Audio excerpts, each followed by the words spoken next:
আসসালামু আলাইকুম ভাই বোনেরা, এই যে আমি ডাল সিদ্ধ করেছি। ডালের ভিতরে পেঁয়াজ মরিচ দিয়েছি ভেজে, তারপরে আদা আদা দিয়েছি, দিয়ে মিহিন করে বেটেছি।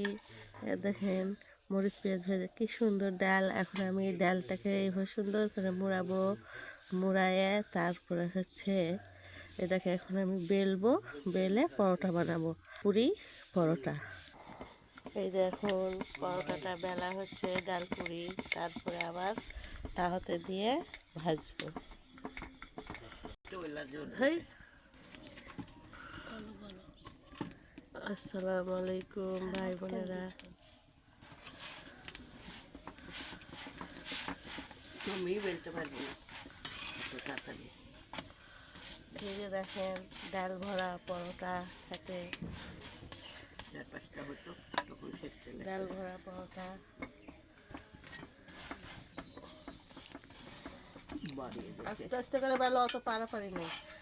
জোরসে বেলতে গেলে ডাল বার হয়ে যাবে।